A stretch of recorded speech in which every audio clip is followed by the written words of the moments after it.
Welcome to TechBridge Innovations, and in this video series we are going to learn bond valuation models.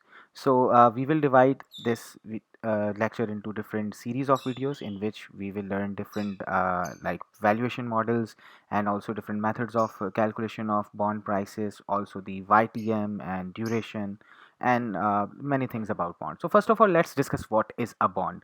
A bond is a debt instrument, that is a security issued by different companies and governments. They get loan and they give you a certificate for acknowledgement. That certificate of acknowledgement we can say is a kind of bond.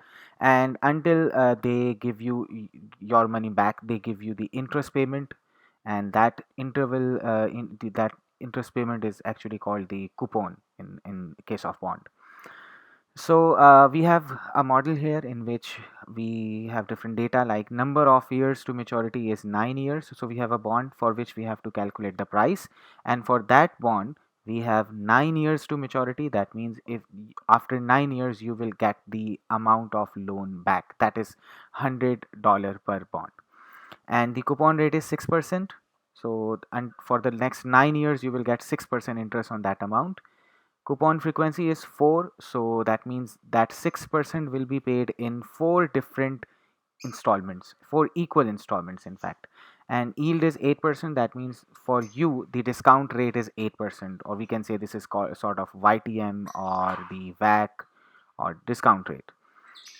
Okay, so let's begin. So our objective is to find out the price of that bond. So price of bond is nothing but the sum of all cash inflows, the present value of cash inflows. So what we will do, we will just generate series of cash flows, find their present value, and if we add them, that will be actually the price of bond.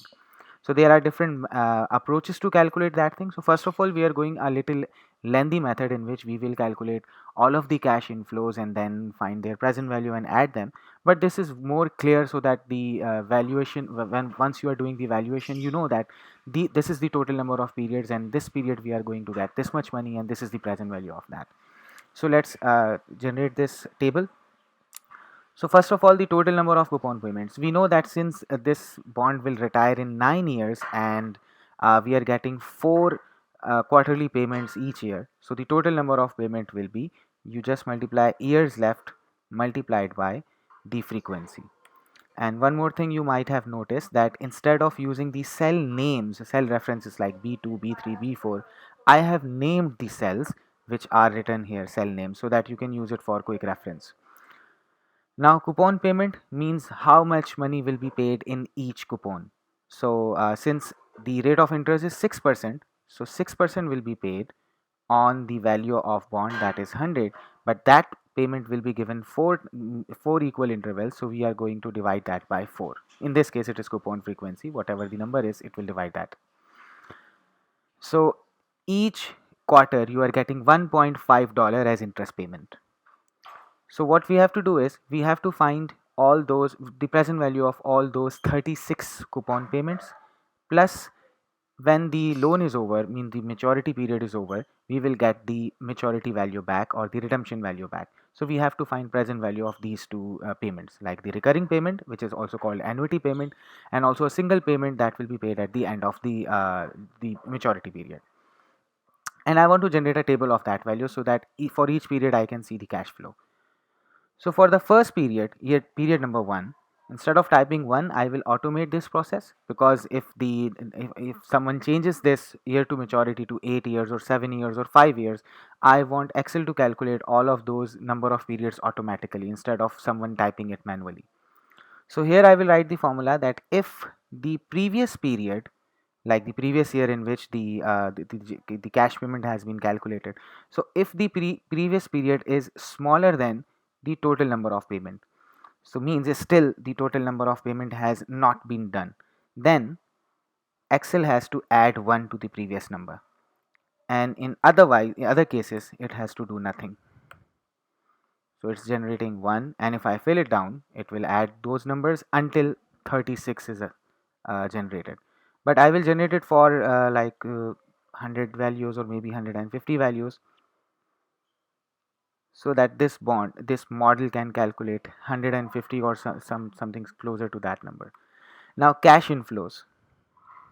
So for cash inflow, We know that for all periods we will get the coupon payment, but in the last period we will get the coupon payment plus the redemption value. So for this I will use the formula that if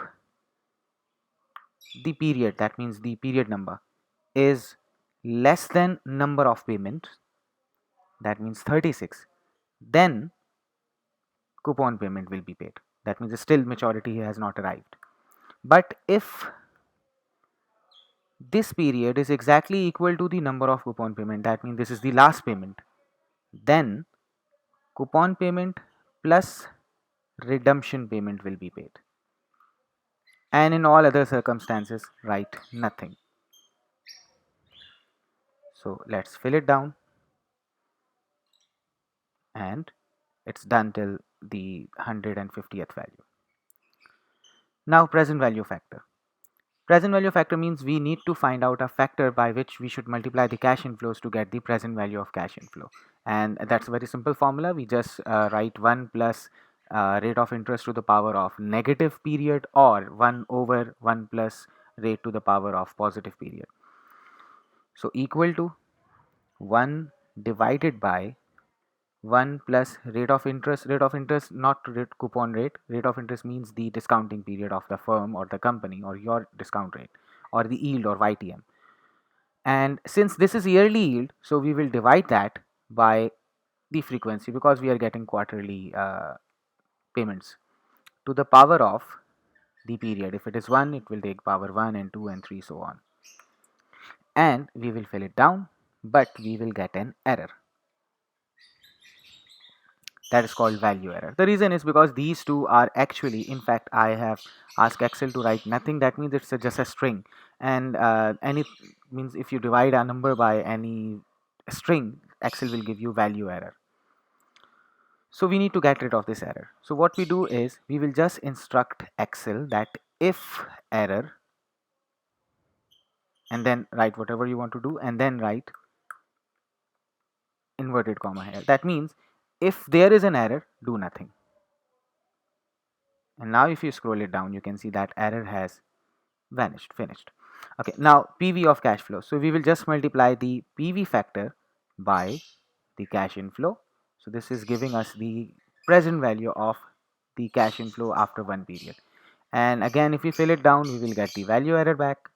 So to get rid of that value error, if error and nothing. We must get rid of that error. There are two reasons. First is that it doesn't look good if the user is seeing like some those kind of errors, and the second reason is if you add all of these present values, if there is some error here, so you will also get an error in the sum. So it will not generate a sum of those values in which there are some values and there are some errors. So we are done. We just need to add the present value of all those cash flows. So we write equal to sum and add these cash flows to get the price. So it's 87.255. So this was a little lengthy method, but it is useful for those who want to see all the cash inflows, that in this period we are going to get this much money and so on, and this is the present value. And this, the model is done. The yellow boxes are the input panels. In this model, the user has to just input this information, the yellow information, and rest of the things is automated. It will be calculated automatically. Let's check if I change this to 5 years. So you can see if if it is maturing in 5 years, you should pay 91, and it has generated schedule for only 5-year period only. So this is how we calculate the price of a bond using the manual cash flow methods. And there is an alternate formula as well that we are going to learn in the next video. So see you in next video.